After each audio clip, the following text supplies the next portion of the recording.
जय हिंद, वंदे मातरम।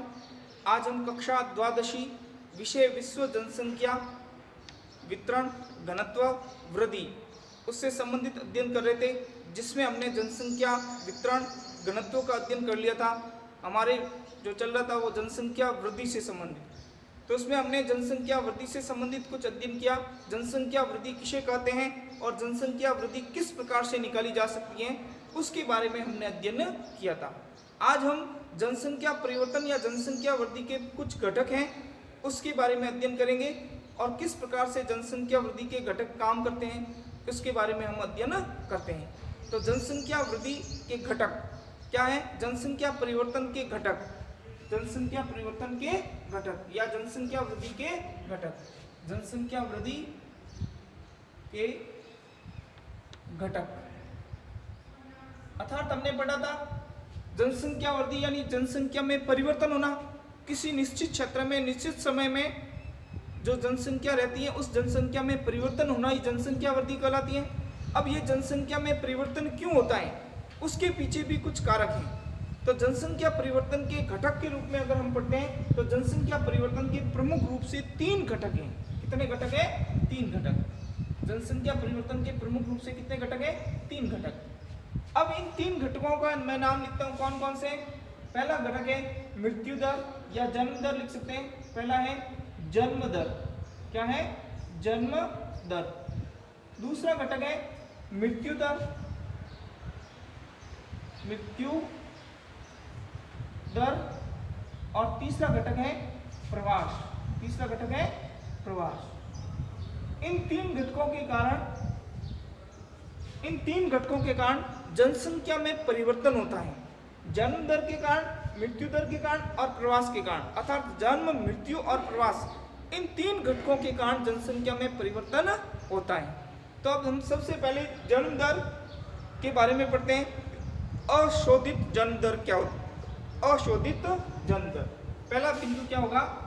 अशोधित जन्म दर। अशोधित जन्म दर अर्थात अशोधित जन्म दर यानी ये एकदम से परफेक्ट जन्म दर कैसे है? जन्म दर किसको कहते हैं?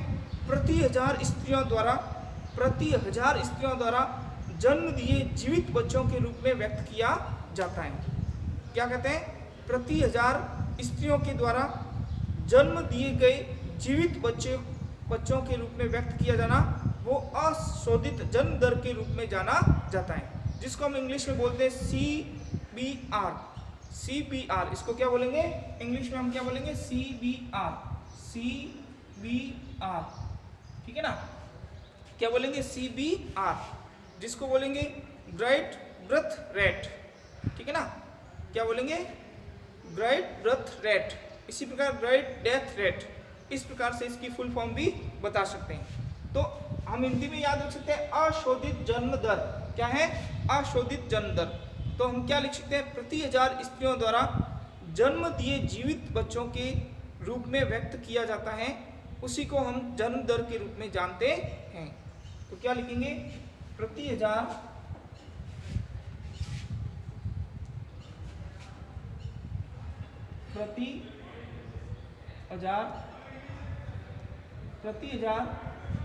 स्त्रियों द्वारा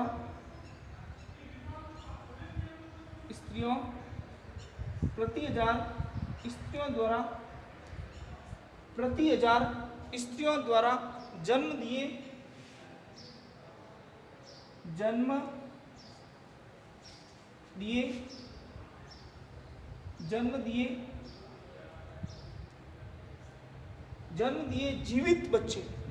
जीवित बच्चों के रूप में व्यक्त किया जाता है।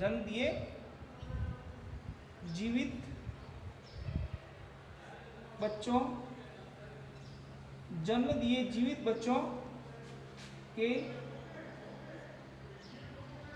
रूप में व्यक्त किया जाता है।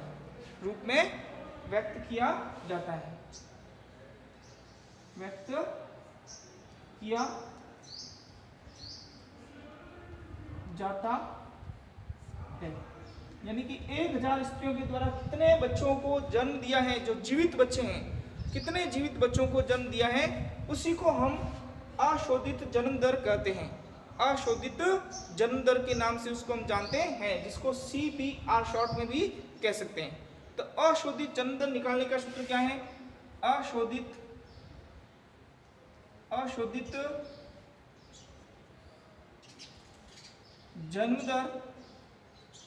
जन्म दर बराबर किसी वर्ष विशेष में जीवित जन्म, किसी वर्ष विशेष में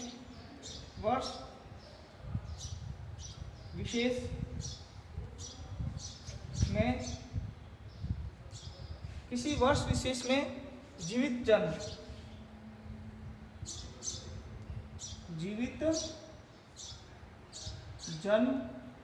किसी वर्ष विशेष में जीवित जन्म बट्टा उसके नीचे क्या आएगा?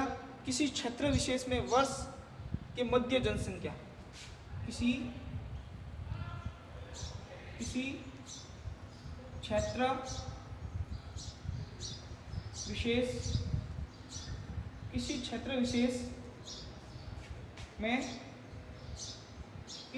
विशेष में वर्ष के मध्य की जनसंख्या, वर्ष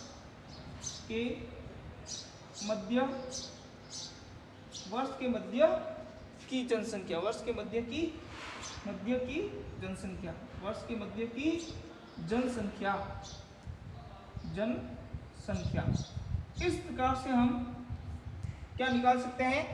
अशोधित जन्म दर निकाल सकते हैं। ये अशोधित जन्म दर निकालने की एक तरीका है। तो अशोधित जन्म दर किसको कहते हैं? प्रति 1000 स्त्रियों के द्वारा जन्म दिए हुए जीवित बच्चों को ही हम अशोधित जन्म दर के रूप में जानते हैं, जिसको CPR के नाम से भी जानते हैं। अब हम दूसरा लेते हैं, अशोधित मृत्यु दर। दूसरा क्या बिंदु है? अशोधित मृत्यु दर। अशोधित मृत्यु दर, अशोधित मृत्यु दर,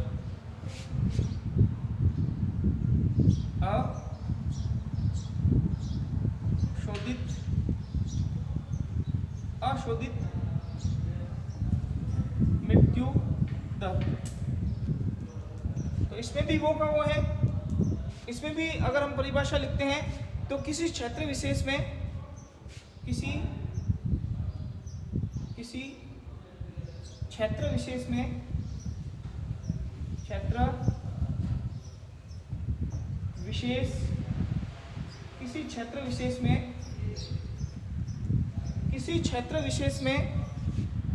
वर्ष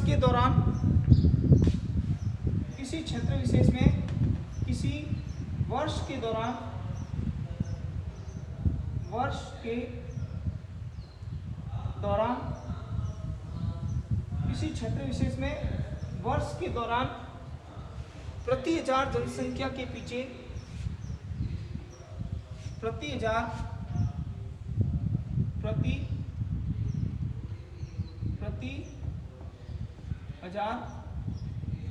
जनसंख्या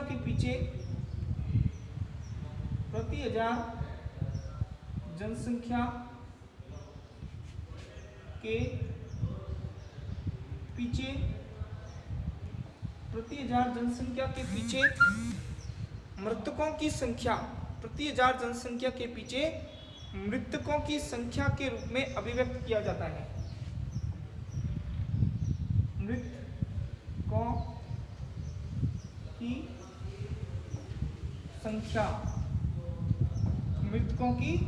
संख्या के रूप में अभिव्यक्त किया जाता है।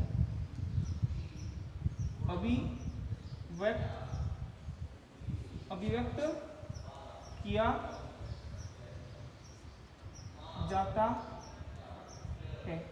किया जाता है। ठीक है ना? तो इसको भी निकालने का सूत्र है असंशोधित मृत्यु दर,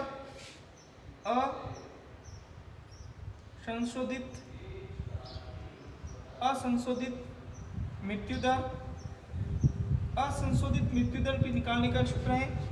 असंशोधित मृत्यु दर किस प्रकार से निकाल सकते हैं? तो असंशोधित मृत्यु दर में भी किसी वर्ष विशेष में मृतकों की संख्या, किसी वर्ष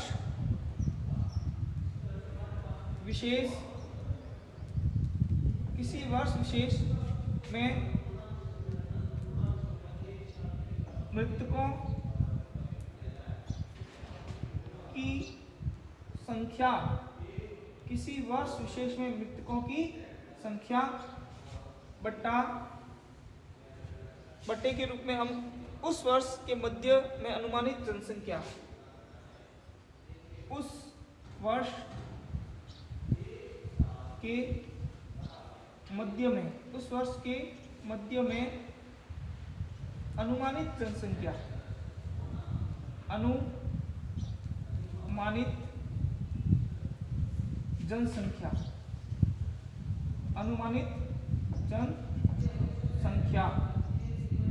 इनटू, इसको इनटू के रूप में लिख सकते हैं 1000।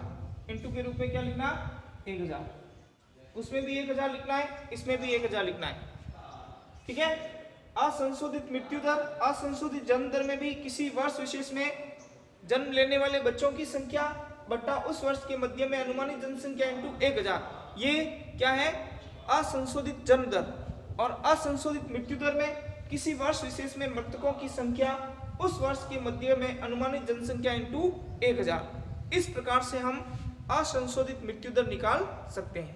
मृत्यु दर को प्रभावित करने वाले कुछ कारक हैं। मृत्यु दर से प्रभावित होने वाली क्या कारक हैं? जिसमें जनांकीय संरचना, सामाजिक उन्नति, आर्थिक विकास, ये सभी मृत्यु दर को प्रभावित करने वाले कुछ कारक के रूप में जाने जाते हैं। ये सभी क्या है? मृत्यु दर को प्रभावित करने वाले कारक। तो इस प्रकार से जनसंख्या वृद्धि के कुछ घटक हैं। 3 प्रकार के घटक हमने आज जन्म दर और मृत्यु दर, 2 प्रकार के घटक पढ़े। आगे कल हम प्रवास से संबंधित घटक पढ़ेंगे, क्योंकि प्रवास अपने आप में एक टॉपिक है, उसके बारे में हम पढ़ेंगे। तो जन्म दर और मृत्यु दर समझ में आ गई। क्या है कि किसी क्षेत्र विशेष में किसी वर्ष के दौरान प्रति 1000 जनसंख्या के पीछे मृतकों की संख्या, उसको हम मृत्यु दर कहते हैं। असंशोधित मृत्यु दर निकालने का सूत्र है किसी वर्ष के विशेष में मृतकों की संख्या बटा उस वर्ष के मध्य में अनुमानित जनसंख्या इंटू 1000। बस क्या करना है? जन्म दर निकालनी है, ये मृत्यु दर है। उसी प्रकार जन्म दर निकालनी है तो यहाँ मृतकों की संख्या की जगह क्या आ जाएगा? जन्म लेने वालों की संख्या। बाकी वैसे के वैसे हो जाएंगे। ये छोटे छोटे प्रश्न आते हैं, बोर्ड की परीक्षा में ऐसे प्रश्न पूछे जाते हैं, उसका ध्यान रखना। आज हम इतना ही पढ़ेंगे। धन्यवाद।